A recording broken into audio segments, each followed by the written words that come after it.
llegando, que nos podamos ubicar, elegir un asiento y poder comenzar nuestro tiempo.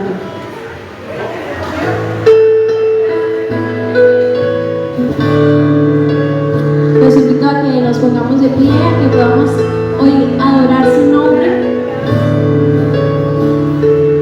y que podamos reconocer con las canciones. Si no te las sabes, puedes leer la letra, pero lo más importante es que desde tu corazón te darles gracias a Dios.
por su Espíritu nació.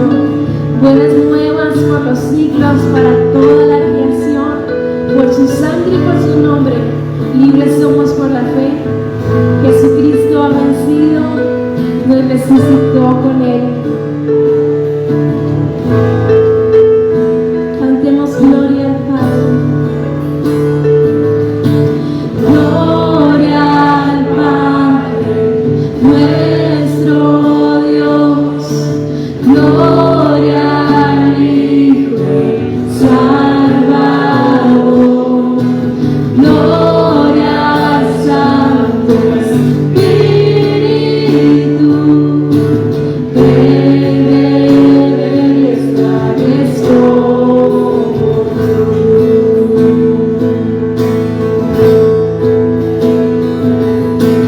Gloria al Padre, nuestro Dios.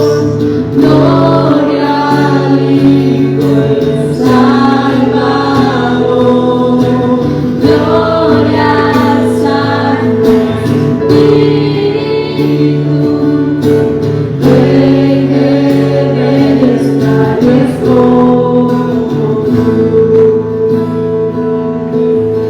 Amén. No hay nadie como tú, Señor. Agradecemos tu sacrificio que hoy nos acerca al Padre.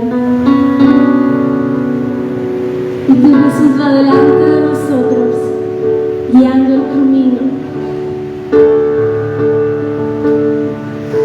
Gracias por tu perdón, por tu salvación, Señor,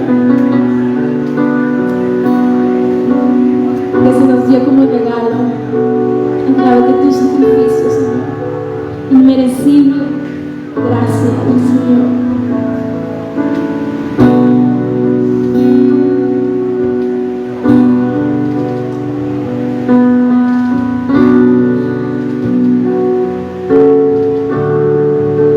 Y si hoy traemos un corazón con necesidad de que podamos acercarnos confiadamente de que Él escuche, de que Él se acerca y que te abraza, y que aún con nuestras fallas diarias y con nuestra necesidad diaria nos cubre con su gracia. Te damos gloria, Señor. Y hoy llegamos delante de ti con manos vacías, pero que tú llenas con tu Espíritu.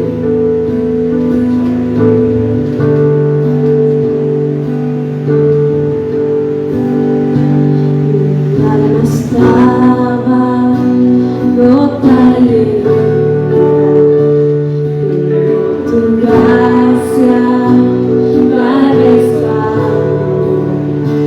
Manos vacías que tú llenaste, soy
del Señor, que apenas todo salvo. Fui ciego, mas hoy veo yo, perdido y Él me halló. Ahora puedo ver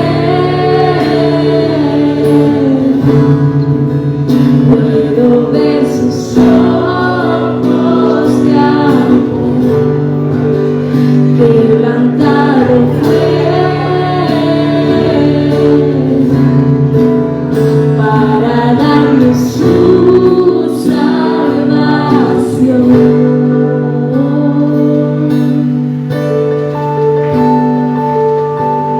Damos gracias, Señor, por este nuevo día para seguir adorándote.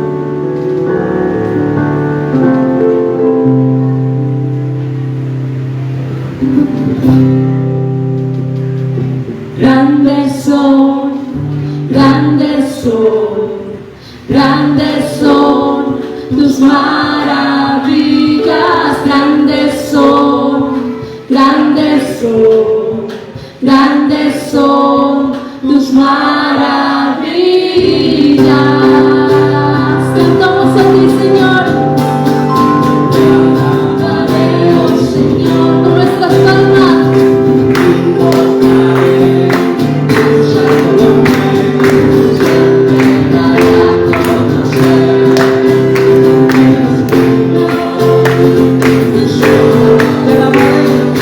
Te alabaré, oh Señor.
esta ilustración que tengo es muy importante para todos.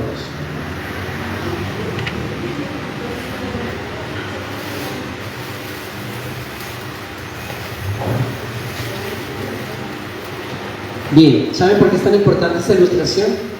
Porque el capítulo que ustedes estaban estudiando en los grupos es uno de los capítulos de toda la Biblia que es más controversial.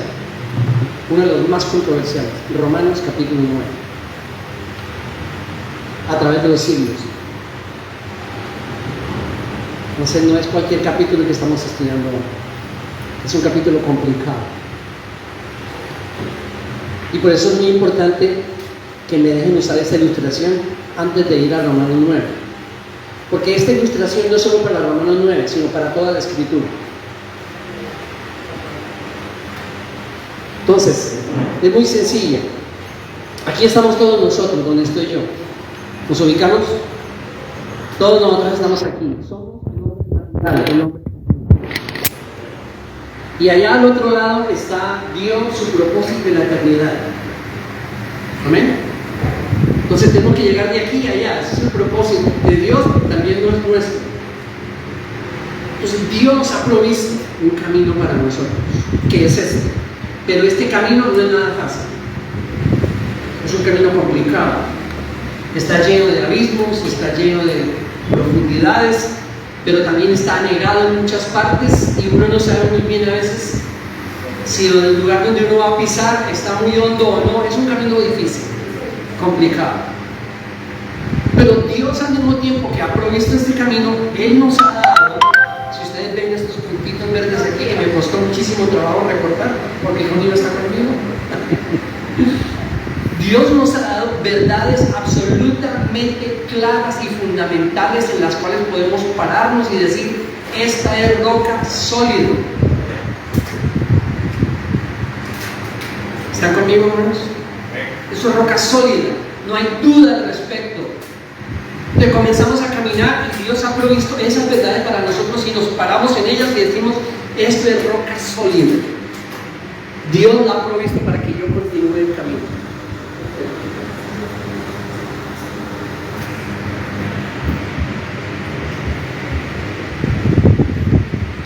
Entonces estoy en esta, pero resulta que hay una siguiente. Entonces yo sin ningún problema, porque sé que es roca sólida, puedo saltar o caminar y decir, aquí hay otra roca sólida para continuar el camino, porque Dios se ha revelado a nosotros, nos ha dado las Escrituras, y en las Escrituras hay verdades fundamentales claramente establecidas, de las cuales no hay duda,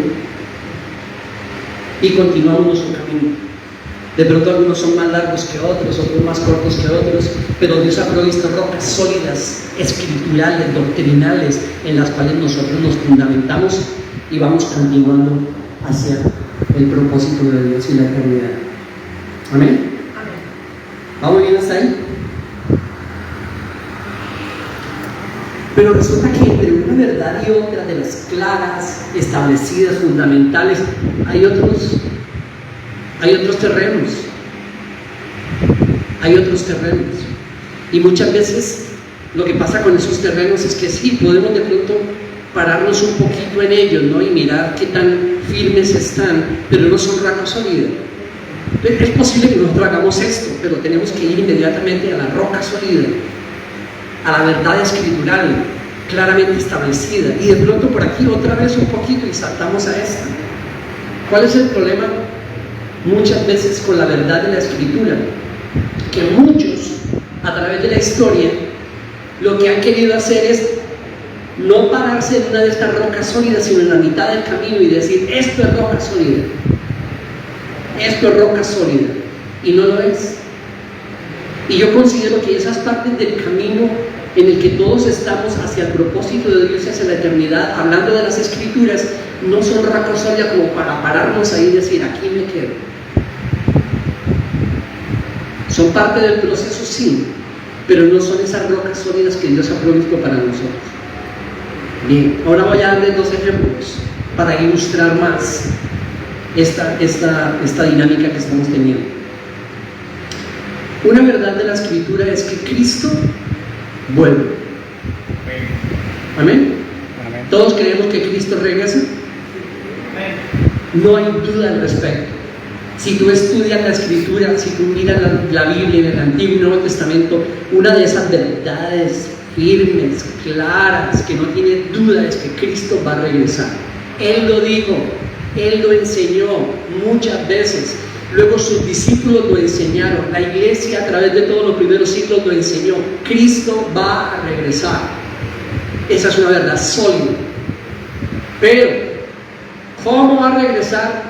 ¿Cuándo va a regresar? Esa ya no es una verdad sólida. Ese es terreno movedizo. Y muchos se han parado ahí y han causado muchísimas divisiones a través de la historia y hay diferentes posiciones. Entonces uno dice, oh sí, Cristo va a regresar, pero Él va a regresar antes de lo que se llama la gran tribulación. Y me paro aquí y esta es una roca sólida. No es tan sólida como esta. Cristo sí va a regresar. ¿Cómo? ¿Cuándo va a regresar? Ahí ya no estamos tan sólidos, ahí ya no estamos tan firmes, porque hay unos que piensan que va a regresar en cierto tiempo y otros dicen, no, Él va a regresar después de que suceda la gran tribulación. Y hay otros que dicen, no, es que no va a haber ninguna gran tribulación porque no es literal.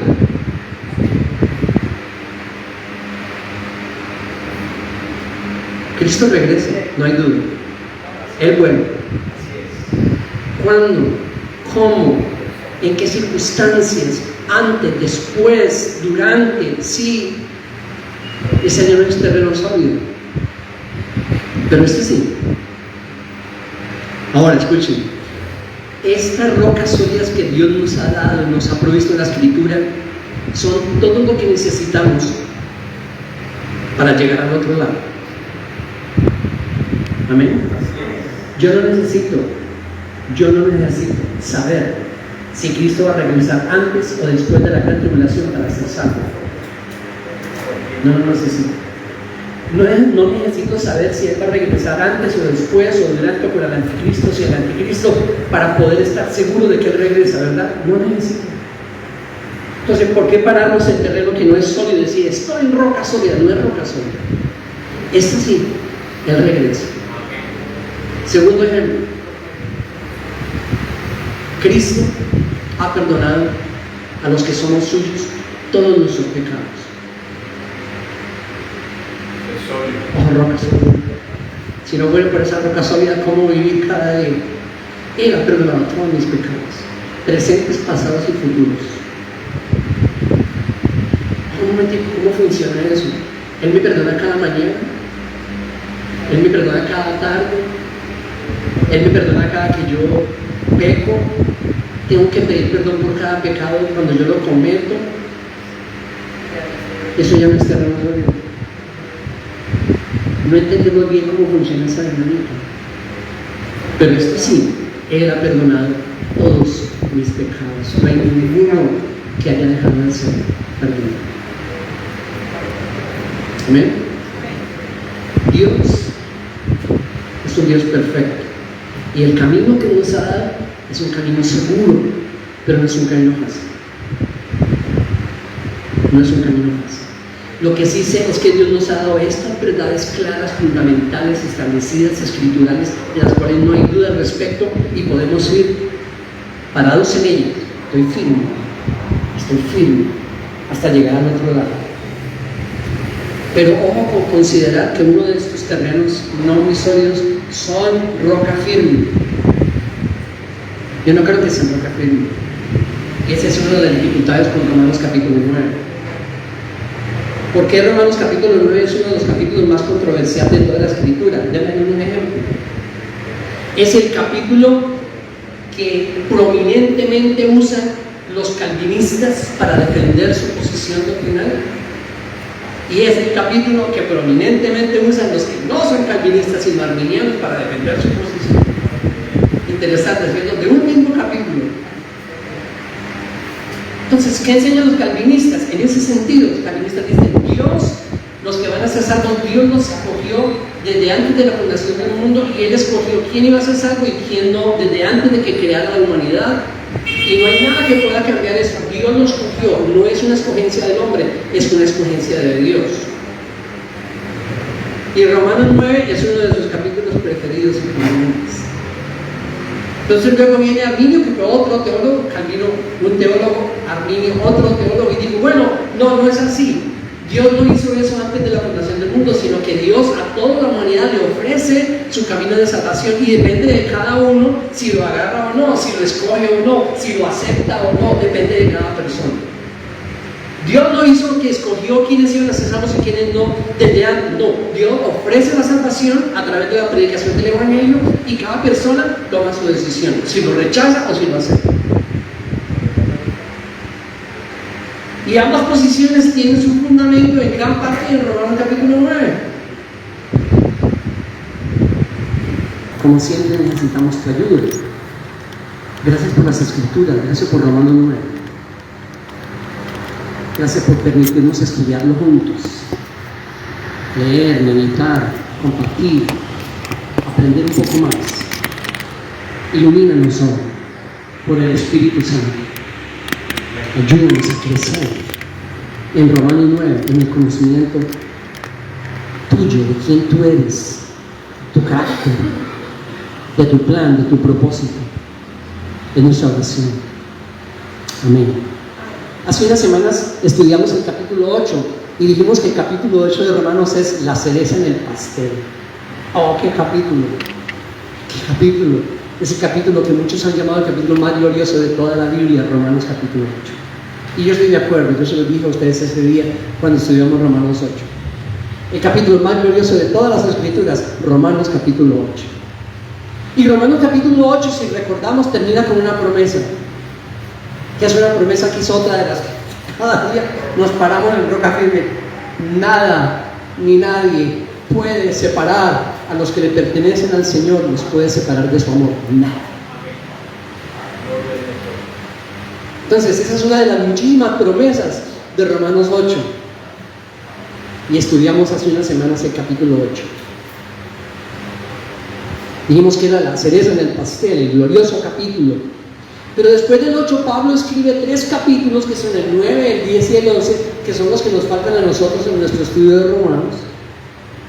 Y muy posiblemente, o una de las razones por las cuales escribió esos 3 capítulos, 9, 10 y 11, fue para responder preguntas que muchos tenían en las comunidades de creyentes en Roma.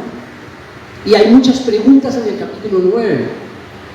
Ahora, eso no es extraño. En todo el libro de Romanos, Pablo usa muchísimas preguntas porque era una de las formas estructurales en las que él escribía. Hacía preguntas y las respondía, hacía preguntas y las respondía. Era una forma de escribir, pero también muchas veces le enviaban preguntas a él. Por ejemplo, la primera carta a los Corintios, él responde muchas preguntas que ellos le hicieron. ¿Y qué de esto, Pablo? ¿Y qué de aquello? ¿Y qué hacemos con esto? ¿Y cómo hacemos esto? Y él comienza a responder esas preguntas. Entonces el Nuevo Testamento y los escritos de Pablo están llenos de preguntas, y en el capítulo 9 hay muchas. Miremos algunas. Preguntas en el capítulo 9, versículo 14, ¿hay injusticia en Dios?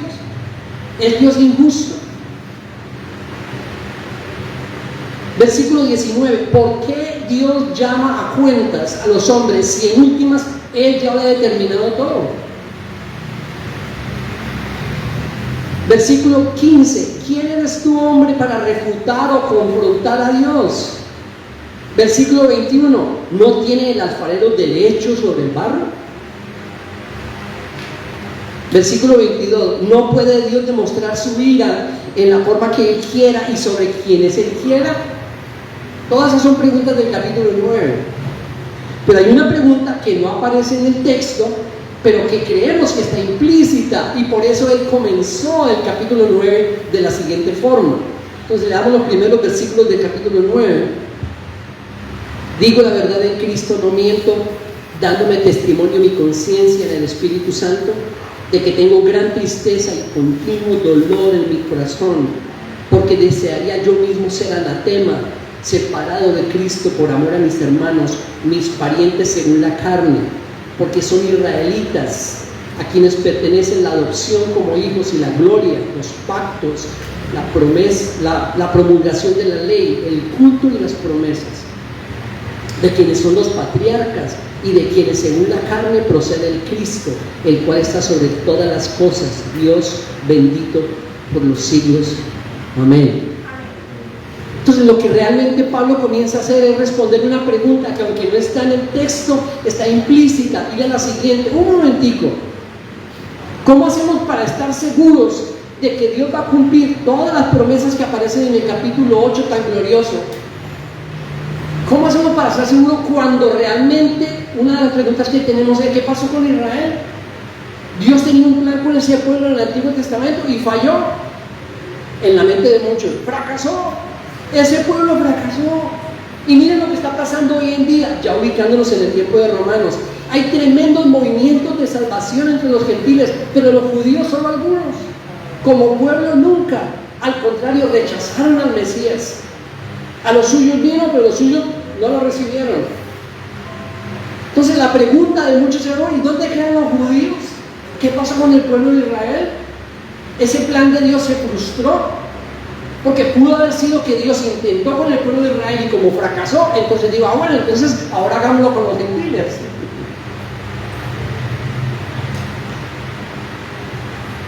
Y lo primero que Pablo responde a esa pregunta, y es nuestro primer punto hoy, de estos tres que queremos extraer del capítulo 9, porque hay muchos más, pero solo podemos ir pensando en tres. El primero es que el propósito de Dios es perfecto. Perfecto. Por supuesto que Dios no ha fallado. Versículo 6. Pero no es que la palabra de Dios haya fallado. No es que el propósito de Dios dejó de cumplirse. No es que Dios fracasó con Israel en el Antiguo Testamento. No es que Dios tenía un plan A y como falló, digo: bueno, vamos al plan B. No, Dios no ha fallado. Dios nunca falla. Dios nunca fracasa. El propósito de Dios siempre es perfecto. Y es la primera pregunta que Él está respondiendo. Lo que sí necesitamos hacer es entender el plan de Dios en sus términos y no en los nuestros. Necesitamos entenderlo.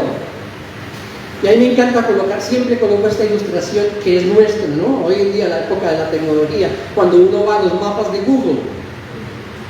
Entonces, si tú estás aquí y colocas el mapa de Google, lo primero que va a hacer es mostrarte aquí donde estás. Pero todavía uno está medio perdido, ¿no?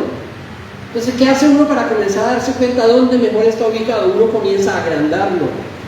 Y entonces ya deja solamente este lugar y comienza a aparecer el barrio, y luego el sector de la Libertad, y luego aparece la ciudad de Cúcuta, y luego ya sé dónde estoy. Antes era mucho más difícil para mí cuando me mostraba solamente el puntito donde yo estoy parado, pero comienzo a ver todo en perspectiva. Ya mire, yo estoy aquí, allí están los patios, allá es la carretera para Pamplona, y ya sé dónde estoy, ya sé. Y lo que muchas veces muchos han fracasado a través de la historia de entender el plan de Dios es que se ubicaban solamente en ese pedazo de la historia y no veían el plan de Dios en su totalidad. Y Pablo dice: miren, no, el plan de Dios nunca ha fallado. Lo que necesitamos es entender el propósito de Dios en sus términos, cómo Él lo planeó, cómo Él lo desarrolló, cuál es el propósito general de Dios. En el versículo 6, una vez más, no es que la palabra de Dios haya fallado, porque, aquí está el porqué. Ojo con el conector, que es muy importante. El plan de Dios no ha fallado, como ustedes, algunos pueden pensar. ¿Por qué? ¿Por qué no ha fallado? ¿Por qué? En el versículo 6, porque no todos los descendientes de Israel son Israel. Yo imagino a los judíos leyendo esto o escuchando esto. ¿Cómo así que no todos los descendientes de Israel son Israel? No. El plan de Dios no era salvar un solo pueblo étnico en el Antiguo Testamento. Nunca lo fue. El plan de Dios nunca fue que todos los que nacieran como judíos o israelitas fueran salvos. Nunca lo fue. Y si uno no entiende eso, uno va a llegar de pronto a pensar que el plan de Dios falló. Pero mirando desde la perspectiva de Dios, es que Dios nunca planeó que su salvación solo fuera para un pueblo étnico. Comenzamos a ver el panorama mucho más grande. Lo que Dios hizo fue tomar un pueblo en el Antiguo Testamento como ejemplo de lo que Él iba a hacer con un pueblo que iba a salir de todas las naciones. Y no fue que Dios cambió su plan en el proceso. Génesis capítulo 2, versículo 3.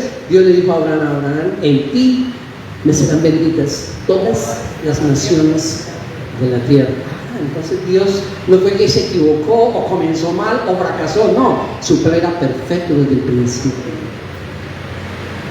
El propósito de Dios siempre se cumple porque es perfecto, pero tenemos que entenderlo en sus términos.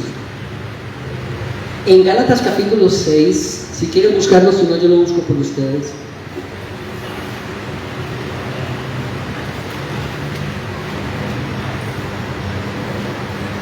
Pablo utiliza una frase muy interesante en Gálatas 6, en el versículo 16. Dice: y a los que anden conforme a esta regla, paz y misericordia sobre ellos y sobre el Israel de Dios.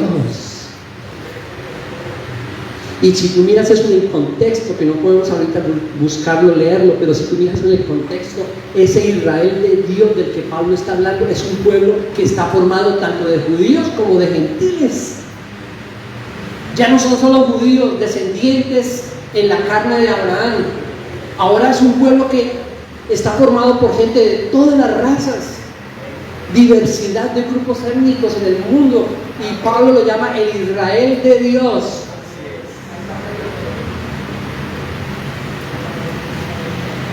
Esa es otra tierra movediza. Muchos hoy en día dicen: no, el pueblo de Dios sigue siendo Israel físico. Y muchos otros no,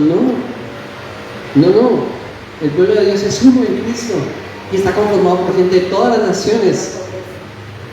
Eso fue lo que Dios hizo en el Antiguo Testamento, escogiendo a ese pueblo, mostrando cómo Él iba a desarrollar su propósito. Pero el pueblo de Dios hoy en día no es el pueblo de Israel físico.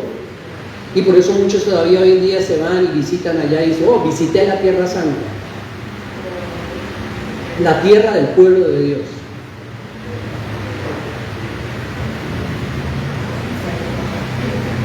El Israel de Dios. Capítulo 2 de Romanos. Miren el capítulo 2 y vayan al versículo 28. Cuando estudiamos este capítulo, ¿se acuerdan que cuando leímos estos versos dijimos: no, con razón querían matarlo? Miren lo que Pablo dice en Romanos 2:28: no es porque no es judío el que lo es exteriormente, ni la circuncisión es la externa en la carne. Ese era el gran orgullo universal de los judíos: ser judíos y ser circuncidados. Eso era lo que los distinguía de los inmundos gentiles. Y Pablo dice: no, un momentito, es que no es realmente judío el que lo es exteriormente, ni la circuncisión es la que es hecha en la carne. ¿Qué está haciendo? Una vez más diciendo: no, entiendan el plan general de Dios. Él comenzó con ese pueblo del Antiguo Testamento, pero lo que Él quería hacer era formar un pueblo de todas las naciones de la tierra, el Israel de Dios. Gálatas capítulo 6, versículo 16. Incluyendo colombianos y venezolanos y de todas las demás naciones. El propósito de Dios no ha fallado. El propósito de Dios es perfecto. Oh, un momentito, pero falta la columna más importante de esta estructura que estamos armando. El propósito de Dios es perfecto. La columna más importante de esa estructura, el pueblo de Dios, en el Nuevo Testamento, está reunido por encima de todo lo que podamos ver en el Antiguo Testamento, en la historia, en donde tú quieras. El pueblo de Dios en el Nuevo Testamento está reunido en una sola persona, y en la persona de Cristo. Cristo. Miren el versículo 5 de Romanos 9. De quienes son los patriarcas y de quienes según la carne procede ¿quién? El Cristo. Y miren lo que dice: el cual está sobre todas las cosas. Y es una de las pocas veces donde literalmente Pablo llama a Cristo Dios. Dios bendito por los siglos. Amén. Entonces, cuando uno mira el plan de Dios en su propósito general, uno dice, no, ya no depende ni de Abraham, ni de Isaac, ni de Jacob, ni de ninguno de los profetas, ni del Antiguo Testamento, ni de la historia de Israel, ni de su fracaso. No, ya en el Nuevo Testamento entendemos que el pueblo de Dios tiene un fundamento uno, y es la persona de Cristo, porque Él está por encima de todos. Nosotros no somos seguidores ni de Abraham, ni de Jacob, ni de David, ni de José. Somos seguidores de Cristo. El propósito de Dios es perfecto. Segundo, prepárense, hermano, porque ahí vamos a morder carne.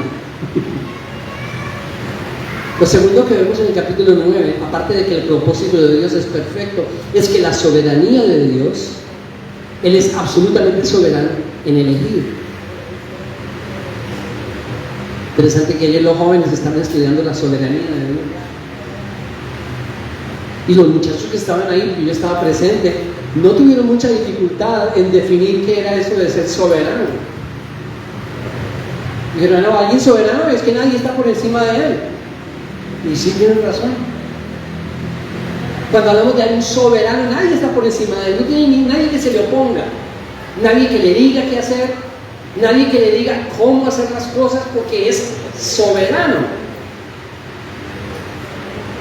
Y lo que Pablo hace en Romanos capítulo 9 es mostrarnos que Dios es un Dios absolutamente soberano. Nosotros no solamente podemos quedarnos en Romanos 9. Acuérdense que ¿quién interpreta a la Escritura? ¿Quién? La misma Escritura. La misma Escritura. Si yo quiero entender la Biblia, ¿qué tengo que hacer? ¿Llamar al pastor? De pronto me ayuda, pero yo no puedo llamarlo para que me diga lo que la Biblia significa. ¿Qué tengo que hacer? Ir a escritos de gente en la India, ¿no? Budistas tampoco. Literatura universal. No. La Biblia se interpreta a sí misma. Entonces uno dice, uy, Pablo está hablando de Dios soberano en Romanos capítulo 9. ¿Qué me enseña el resto de las Escrituras? Oh, absolutamente claras las Escrituras en mostrarnos que Dios es un Dios absolutamente soberano. No hay nadie por encima de Él. No hay nadie que se le oponga. Ojo con eso, porque se escucha mucho entre nosotros hoy en día. Sé cómo Dios y el diablo están peleando continuamente, y para muchos en esa pelea a veces gana Dios, a veces gana el diablo. ¿Cómo? ¿De qué están hablando? Ustedes no conocen a Dios. Dios es absolutamente soberano. El diablo es una criatura. Lutero dijo, el diablo de Dios, que lo usa cuando quiere, como quiere, para sus propósitos. Dios es soberano, absolutamente soberano.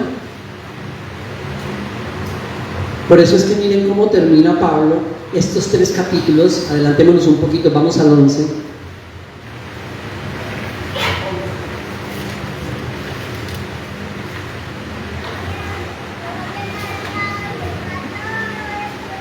Oh, me encanta cómo terminan esos 3 capítulos. Versículo 33, oh profundidad de las riquezas y de la sabiduría y del conocimiento de Dios. Cuán insondables son sus juicios e inescrutables sus caminos. Pues, ¿quién ha conocido la mente del Señor? ¿O quién llegó a ser su consejero? ¿Quién aconseja a Dios? ¿Quién le dice, mira, yo pensaría mejor esto que tú estás haciendo? Pero siento que a veces nosotros cometemos esa locura. ¿No les ha pasado? A mí sí, muchas veces. Señor, yo creo que esto que estás haciendo sería mejor hacerlo de otra forma. No me coloques en tanta estrechez, Señor. No hagas esto de esta manera, no permitas esto en mi vida. No, Señor, mejor de otra forma. ¿Se acuerdan que uno bien osado fue Pedro? Cuando Jesús le dijo, ¿saben qué? Voy a ser entregado, voy a morir. Y Pedro lo tomó aparte. Yo no tengo un momento que está diciendo. Señor, no seas tan negativo. ¿De qué estás hablando? No, deja de pensar esas cosas. Y Jesús lo reprendió fuertemente. Me encanta como Pablo dice, ¿quién va a aconsejar al Señor? Estamos hablando del Señor. ¿Quién va a aconsejarlo? ¿O quién le ha dado a él primero para que se le tenga que recompensar? Porque de Él, por Él y para Él son todas las cosas. A Él sea la gloria para siempre. La soberanía de Dios. Dios es soberano, pero Dios es soberano en elegir. Dios es soberano en elegir. Eso es lo que Él dice en Romanos 9. Vamos a Romanos 9. En el cumplimiento de su propósito, Dios escoge su pueblo. Dios escoge los suyos. Capítulo 9, versículo 11. Porque cuando aún los mellizos no habían nacido y no habían hecho nada, ¿de qué mellizos está hablando? De Esaú y de Jacob, ¿cierto? Si alguien está preguntando, ¿quiénes son esos? Tienen que ir al Antiguo Testamento y leer todo eso y empaparse de todo eso. La historia de Esaú y de Jacob. Porque cuando aún los mellizos no habían nacido y no habían hecho nada, ni bueno ni malo, para que el propósito de Dios, conforme a su, ¿qué? ¿La elección de quién? De Dios. De Dios, no del hombre. La elección no de Isaac, no de Rebeca, no de Esaú, no de Jacob, no de nadie. La elección de Dios conforme a su propósito. Permaneciera, no por las obras, sino por aquel que llama. Dios es soberano en elegir su pueblo. Él escoge los suyos. Pensemos en nosotros. ¿Todos aquí consideramos que somos hijos de Dios? ¿Amén? Si alguien no lo considera así, por favor quédese y vamos a hablar. Para llevarte a las Escrituras, que tú entiendes el por qué nosotros estamos seguros de que somos hijos de Dios. Y ojo, no estamos seguros de que somos hijos de Dios porque nos hemos portado bien esta semana. En verdad no nos hemos portado tan bien. Ese no es el fundamento de nuestra fe.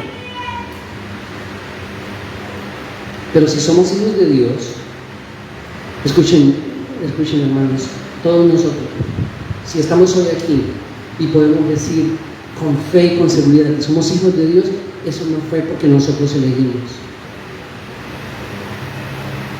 es porque Dios nos eligió. Cristo le dijo a sus discípulos, ustedes no me eligieron a mí, yo los elegí a ustedes. Y Pablo dice en Efesios, y por favor busquen Efesios, es decir, quiero que lo busquen. Efesios capítulo 1.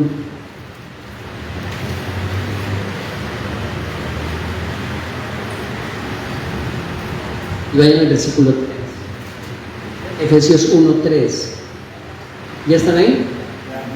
Bendito sea el Dios y Padre de nuestro Señor Jesucristo, que nos ha bendecido con toda bendición espiritual en los lugares celestiales en Cristo, porque Dios nos escogió en Cristo antes de la fundación del mundo para que fuéramos santos y sin mancha delante de Él. En amor nos predestinó para adopción como hijos para sí, mediante Jesucristo, conforme a la buena intención. ¿De cuál voluntad? ¿De cuál voluntad, hermanos? De su, no mí, de su voluntad. ¿Cuándo nos escogió? 1967, ¿no? Cuando yo nací. No, mucho antes. Desde antes de la fundación del mundo. Hermanos, ¿en verdad creemos eso? Dios nos escogió desde antes de la fundación del mundo. Eso es lo que las escrituras nos enseñan. Entonces, un momentito, yo, en mi conciencia, yo comencé a caminar con el Señor cuando Él me encontró en el año 82. Sí, yo sé, yo soy bien viejo. En el 82 comencé a caminar con el Señor. Cuando fui consciente de eso, pero un día, años después, yo llegué a entender que mi vida con Él no comenzó en el 82. Él me había escogido desde antes de la fundación del mundo. Y yo lo creo.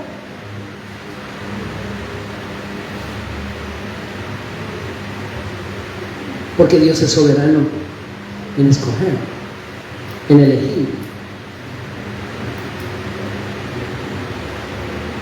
Dos cosas importantes acerca de esto en el capítulo 9 de Romanos. Versículo 11.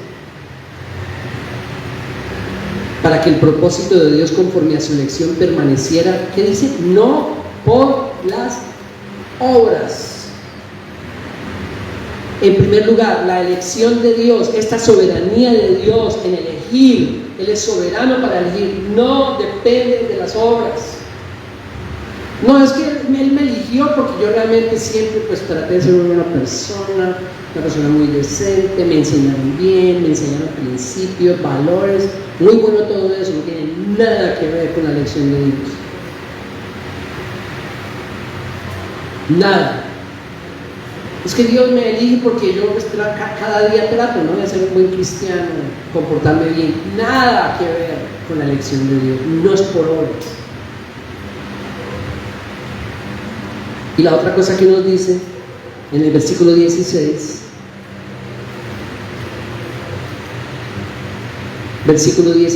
así que no depende del que quiere ni del que corre, sino de Dios que tiene misericordia. ¿De quién depende? De Dios. Para que Él me elija, entonces yo debo correr y esforzarme, y yo estoy tratando de que Dios esté contento conmigo para que me elija.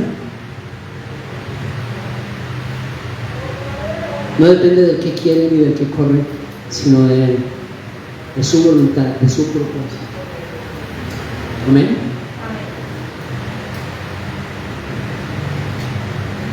Dios es soberano en elegir, y Él nos eligió antes de la fundación del mundo, y no es por obras ni por esfuerzos humanos.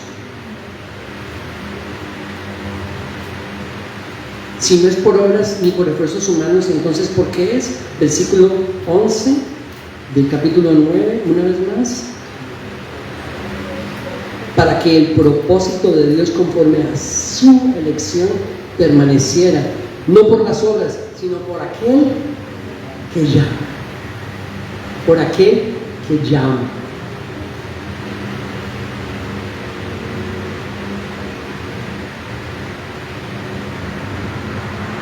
¿Sabes qué sucedió en el momento de tu conversión y de la mía? Sí, yo creo ya el momento de conversión en todos nosotros. Yo no sé cuándo fue. ¿Sabes qué sucedió? Exactamente lo mismo que pasó el día que Jesús se paró frente a la tumba de Lázaro. Y Lázaro estaba medio enfermito, ¿cierto? Allá metido, ¿no? ¿No? 4 días. Literalmente, sí. Lázaro no estaba enfermito, no estaba como medio desmayado, estaba débil, ¿no? Estaba muerto, descompuesto, podrido. Y el Señor se paró al frente y dijo: Lázaro, ven. Ese es el llamado de Dios. Por eso no es conforme a nuestras obras, sino conforme a su llamado. A veces uno ve, ¿no?, en las figuras o memes o lo que ustedes quieran, cristianos, como los perdidos a veces los presentan en un río y van en el río y se están como medio hundiendo, y entonces alguien les lanza un flotador y en el flotador dice el Evangelio, y les lanza el flotador para que no se hunden y dicen: no, ese no es el Evangelio. No estábamos tratando de flotar en un río, estábamos metidos de cabeza en el fondo, absolutamente muertos. Y un muerto no tiene nada que hacer. No tiene nada que hacer, ni siquiera pedir auxilio, está muerto. Efesios capítulo 2, estábamos muertos en nuestros delitos y pecados. Y ahí se paró frente a nosotros porque ya lo había escogido. Dijo, Camilo, ven.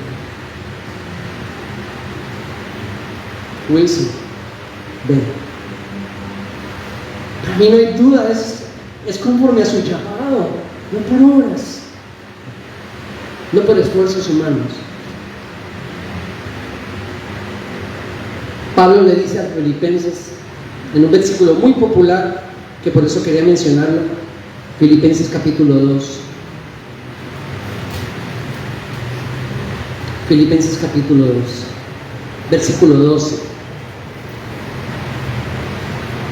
Así que, amados míos, tal como siempre han obedecido, no solo en mi presencia, sino ahora mucho más en mi ausencia, ocúpense en su salvación con temor y temblor.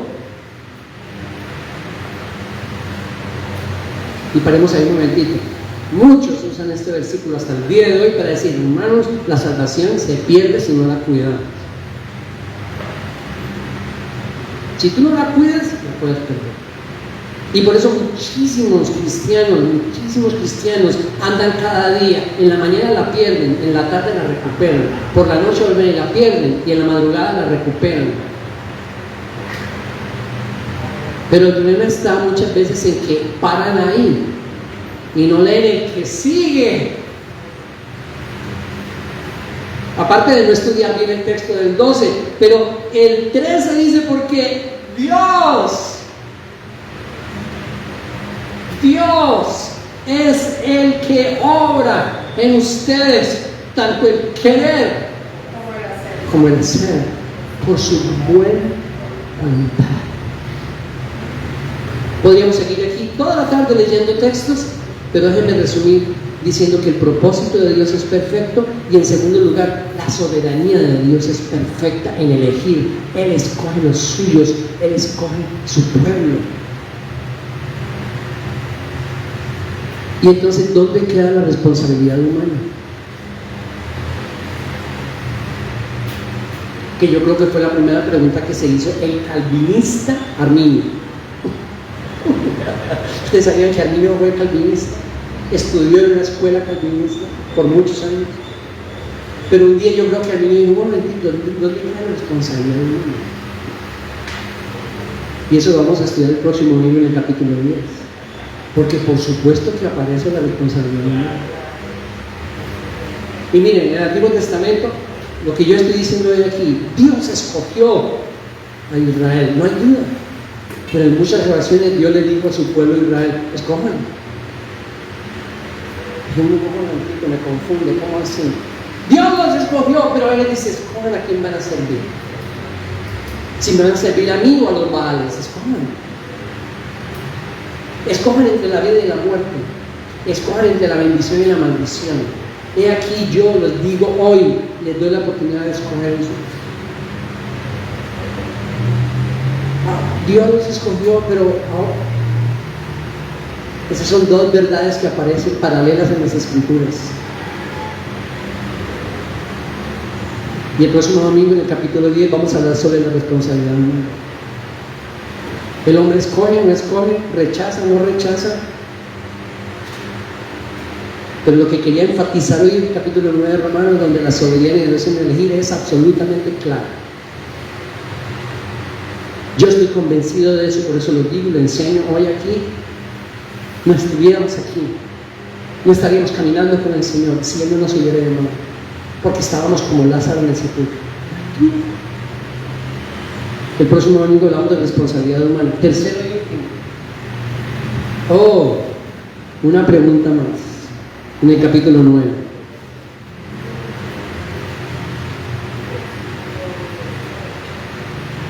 Versículo 14. ¿Qué diríamos entonces? ¿Que hay injusticia en Dios? ¿Es eso justo? ¿De que Dios escoja? ¿O es injusto que Dios escoja a unos y a otros no? ¿Eso es justo? La pregunta permanece, ¿cierto? Pero es la pregunta en ese día. Y Pablo dice, ¿qué diremos? En el 9:14, ¿qué diremos entonces? ¿Que hay injusticia en Dios? De ningún modo. Y en la estructura del idioma griego que se escribió en el Nuevo Testamento, esa es la negación más radical que se puede hacer. No, por supuesto que no, de ninguna manera. No hay injusticia en Dios. Dios no es injusto. No hay injusticia en su propósito, no hay injusticia en su elección, no hay injusticia en su plan. Versículo 15, porque él dice a Moisés, tendré misericordia del que yo tenga misericordia y tendré compasión del que yo tenga compasión. ¿Eso es verdad? Hermanos, ¿eso es verdad? Dios tiene misericordia del que quiera tener misericordia y compasión del que quiera tener compasión, ¿o no? A mí me gusta la forma en que RC es cómodo colocado, porque ya se puede con el Señor. Pero él, hablando de este versículo, decía, Dios no nos debía misericordia a ninguno.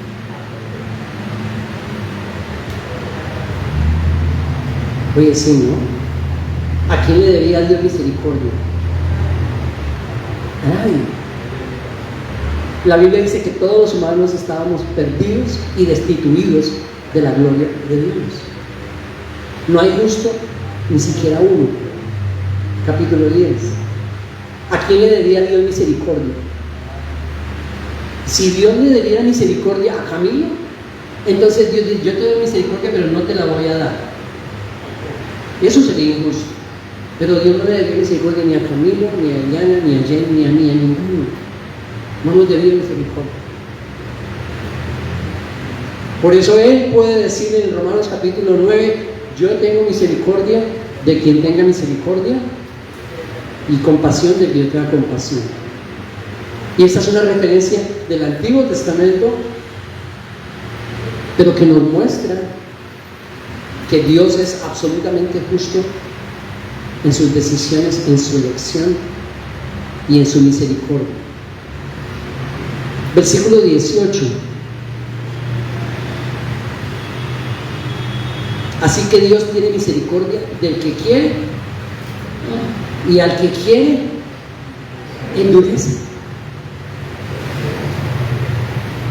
Yo estaba pensando en la palabra, en el antónimo de endurecer. ¿Cuál es? Ablandar. ¿Solo Dios tiene la potestad de ablandar un corazón o de endurecerlo? Cuando alguien escucha el Evangelio, ¿quién tiene la potestad de ablandar su corazón o de endurecerlo? Dios. Esa es su potestad. Juan capítulo 16. Cristo dijo, el Espíritu de verdad. Solo el Espíritu de Dios, el Espíritu de verdad puede convencer al mundo de pecado, de justicia y de juicio. ¿Quién más? A veces cuando nosotros escuchamos, no, es que estoy hablando con alguien del Evangelio y estoy que lo convence. ¿Cómo? Estoy que lo convencí, casi me lo gano para el Señor. ¿Quién es el único que tiene la potestad de ablandar o de endurecer? Dios dijo a Moisés, Moisés, ve a Faraón. ¿Sabes qué voy a hacer con Faraón? Voy a endurecer su corazón. Él no los va a dejar ir porque yo voy a endurecer su corazón. Miren, hermanos, aunque no lleguemos a entender en plenitud todo esto, lo que sí debe producir en nosotros son varias cosas. Una, gratitud. Otra, temor. Dios puede endurecer el corazón, claro, cuando Él quiera, de quien quiera, o puede ablandarlo. Esa es su potestad, esa es su decisión. Solo Él tiene potestad de ablandar el corazón o de endurecerlo.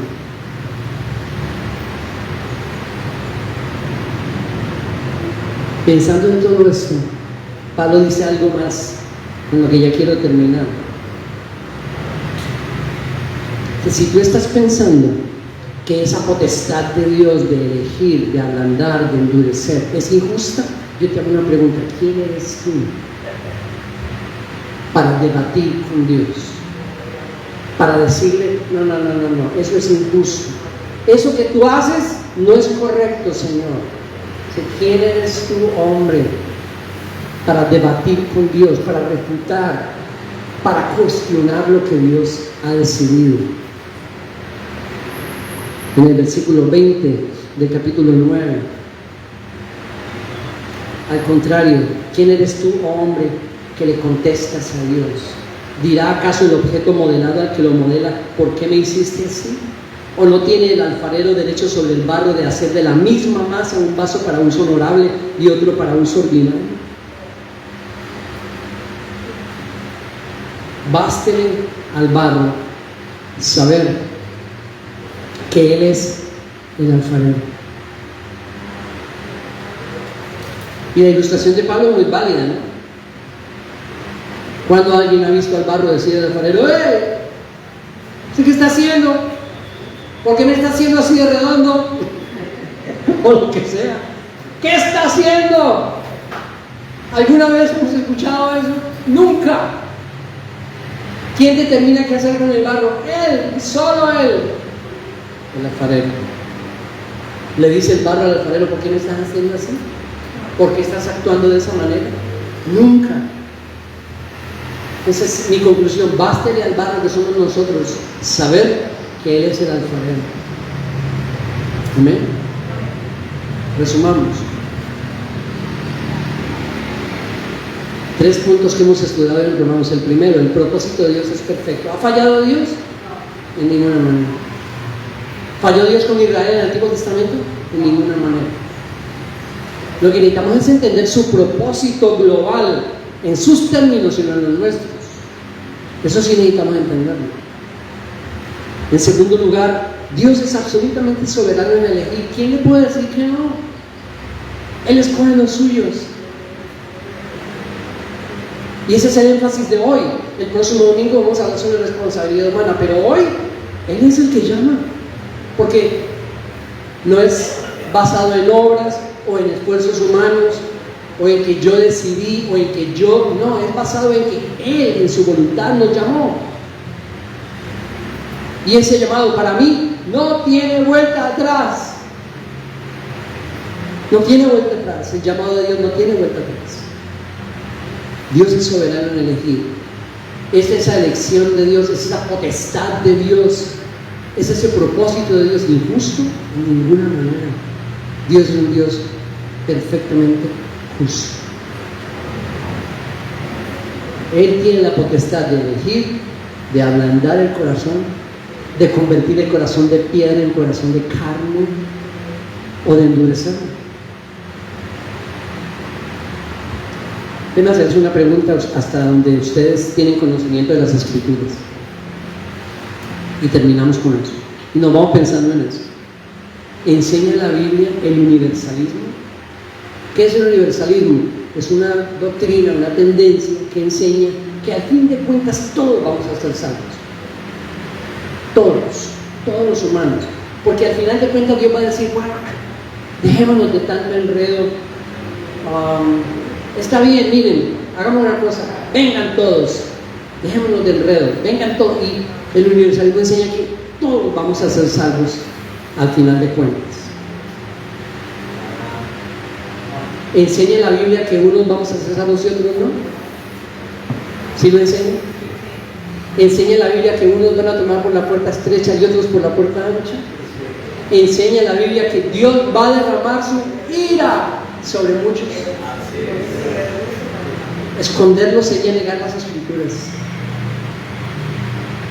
Si no todos vamos a ser salvos, ¿de quién depende que seamos salvos? ¿De nosotros? Dios. Vete pensando en esto. Tú y yo estábamos en la tumba y llevábamos 4 días de muertos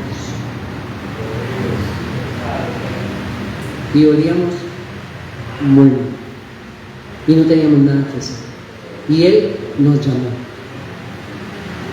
Amén.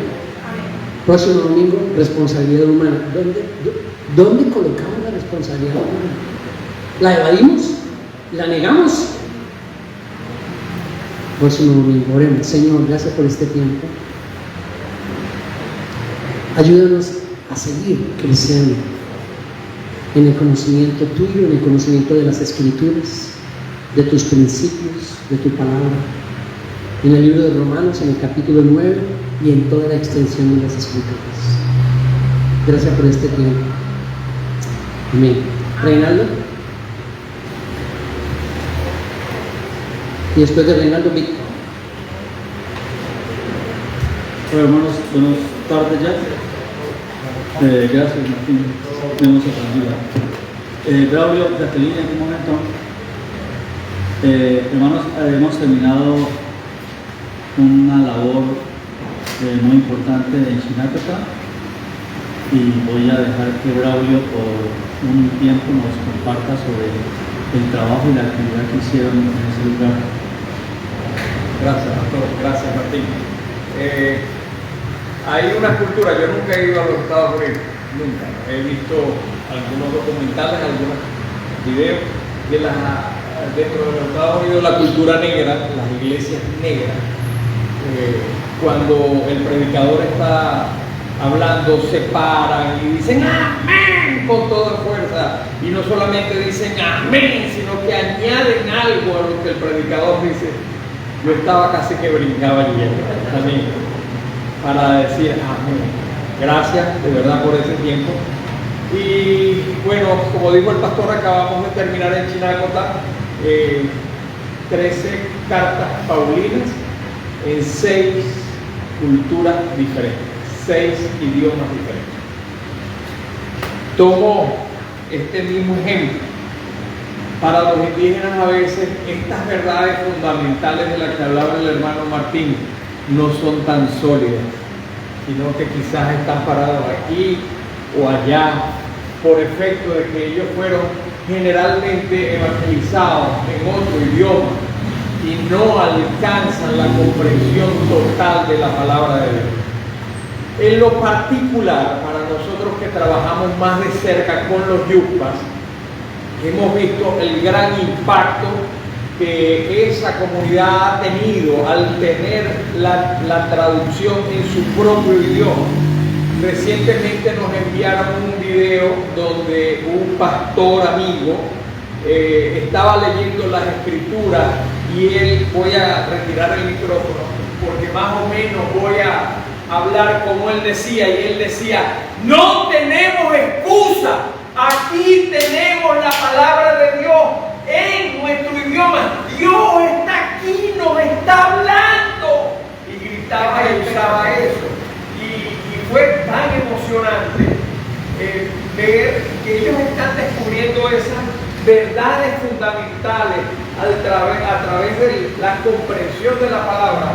Eso es lo que nos anima, como decía el apóstol Pablo en la primera carta a los tesalonicenses, capítulo 3, donde envió a Timoteo para ver cómo estaban los de Tesalónica, y cuando Timoteo volvió, él le decía: escuchamos noticias directamente de Timoteo, y eso nos anima a nosotros a seguir. Hermano, pero nosotros no estamos solos haciendo este trabajo. En una oportunidad yo dije aquí: esta es la iglesia más grande de Cúcuta. Fue la iglesia, fueron ustedes. Y discúlpenme si paso por alto algunos, y algunos de los que no son de esta iglesia. William, gracias. Víctor, ustedes dos como pareja, mis hermanos, la familia, todos. Somos un gran equipo. Cada quien ha aportado un granito de arena para que este trabajo se lleve a cabo. Aquí mismo en Chinacota grabamos la película Jesús en 4 de 6, en 4 idiomas de 6, y eso ha sido un impacto, créanme, ha sido un impacto. Hay un grupo que Jacqueline creó para estar en comunicación con los del equipo Yucpa, Y ayer me escribieron y me dijeron, mi nombre es Cabeza de Okumo en Yupa, yo no sé por qué. Okumo Baja, me dicen, me hablan en Yupa y me dicen, cuando vengas queremos aprender más sobre los diezmos y las ofrendas. Ellos solitos están descubriendo cosas en la Biblia. Queremos ayudarlos. Y no es que ellos reciban mucho, queremos aprender más sobre esto. Porque el pastor Julio, el pastor Darwin, el pastor, y ellos son pastores yupa, no reciben nada. Y nosotros recibimos un poquito y queremos ayudarlos con algunas ofrendas. Ellos solitos, yo nunca les he dicho a ellos, hagan esto, hagan aquello. Pero el Espíritu Santo, Dios mismo, está obrando en sus corazones al descubrirlos. Queridos hermanos, de verdad no quiero ser más extensivo y quiero darles primeramente las gracias a Dios y a cada uno de ustedes. Gracias por sostenernos en sus oraciones. Gracias por ayudarnos. Aunque ustedes crean que es un poquitico, no se imagina el gran impacto que eso va a hacer en la tribu indígena. Gracias. Somos un solo pueblo, somos un solo equipo, colombianos, venezolanos, norteamericanos. Somos un solo equipo. Muchas gracias. Que el Señor les bendiga. Somos un versículo que ha sido de mucho impacto en estos tiempos de revisión, que debemos ser dignos del llamado con que hemos sido llamados. Qué gran privilegio haber sido elegidos, ¿verdad? Ahora, seremos dignos. Debemos caminar y vivir cada día siendo dignos de ese llamado que Él nos hizo. Que Dios les bendiga. Gracias. Está con nosotros nuestra hermana Nancy. Nancy. Nuestra hermana Nancy viene de Dallas. Ella no tiene ningún problema que yo diga cuántos años tiene, ¿verdad, Nancy? No. Nancy tiene 78 años, tiene una dificultad en su vista. Sin embargo, el trabajo que ella hace es ejemplo para la iglesia y para los que la escuchamos. Gracias, Nancy, por estar con nosotros. Gracias, pastor, por el privilegio de estar con ustedes. Les saludo a ustedes, mis hermanos queridos, porque somos hermanos de nuestro Señor Jesucristo y somos hijos del único Dios. Aleluya. Y gracias por todo su apoyo para nosotros.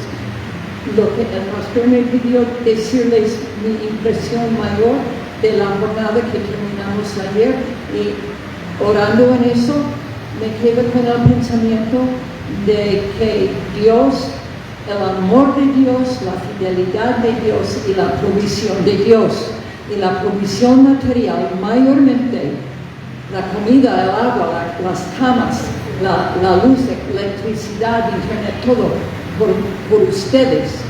Por ustedes, muchísimas gracias. No podemos agradecerles, pero Dios sí les va a bendecir. Y también, aún más importante que esto, sus oraciones, porque a fin de cuentas voy a contarles al principio de la jornada los dos equipos que terminaron el viernes. De veras pensábamos, no es posible que van a terminar, no van a terminar en las 3 semanas que tenemos, porque están tan atrasados, no por falta de ellos, por enfermedades y otras situaciones que Dios permitió. Pero Dios estaba en camino de glorificarse a sí mismo en estas últimas 3 semanas, porque los dos equipos el viernes ya quedan sin notas de consultores. Todo está aprobado para publicar esas 3 epístolas y para grabar. Gloria a Dios.